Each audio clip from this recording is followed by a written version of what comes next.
Radio صدائے حریت جموں و کشمیر سے خصوصی اپڈیٹ سنیے۔ آج جہاں دنیا بھر میں تعلیم کا دن منایا جا رہا ہے تو وہیں غیر قانونی طور بھارت کے زیر قبضہ جموں و کشمیر میں بچے بھارتی قبضے کے باعث اسکول جا ہی نہیں سکتے۔ بھارت نے کشمیریوں کے تمام حقوق سمیت تعلیمی حق بھی ضبط کر رکھا ہے۔ کشمیری بچوں کی تعلیم درینہ تنازع کشمیر کی وجہ سے بہت متاثر ہے، جبکہ 5 اگست 2019 کے جموں کشمیر کی خصوصی حیثیت کی منسوخی کے غیر قانونی اقدام کے بعد سے تو جموں کشمیر میں تعلیمی سلسلے میں مزید رکاوٹیں ڈالی گئی ہیں۔ مقبوضہ علاقے میں تعلیمی نظام میں سہولت پیدا کرنے کے بجائے بھارتی فورسز بچوں کو ہراساں اور ان کی تذلیل کرتی ہیں۔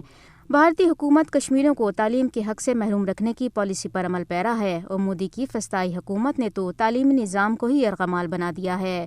مودی انتظامیہ ہر گزرتے دن کے ساتھ کشمیریوں کی تعلیم میں رکاوٹیں پیدا کر رہی ہے۔ بھارتی فوجی اہلکار اپنے پرتشدد آپریشنز کے دوران جان بوجھ کر بچوں کے اسکولز کو بھی نظر آتش کر دیتے ہیں، جو ان کی فسطائی سوچ کی عکاسی ہے۔ مقبوضہ علاقے میں بھارتی فورسز کا تعلیمی اداروں میں زبردستی گھس کر کشمیری طلبہ پر تشدد ایک معمول ہے۔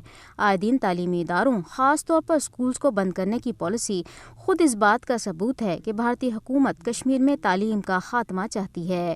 مقبوضہ علاقے میں غیر یقینی صورتحال، خصوصاً نام نہاد تلاشی کی کارروائیوں، کرفیو اور مسلسل پابندیوں نے کشمیری بچوں کی نفسیات پر بہت برے اثرات مرتب کیے ہیں۔ تعلیم سے محرومی انسانی حقوق کی پامالیوں میں شامل ہے اور بھارت بڑی دیدہ دلیری سے جموں کشمیر میں اس کا ارتکاب کر رہا ہے۔ مقبوضہ علاقے میں اب تعلیمی اداروں کے نام بھی بھارتی فوجی اہلکاروں کے نام سے منسوب کرنے کے منصوبے بنائے جا رہے ہیں۔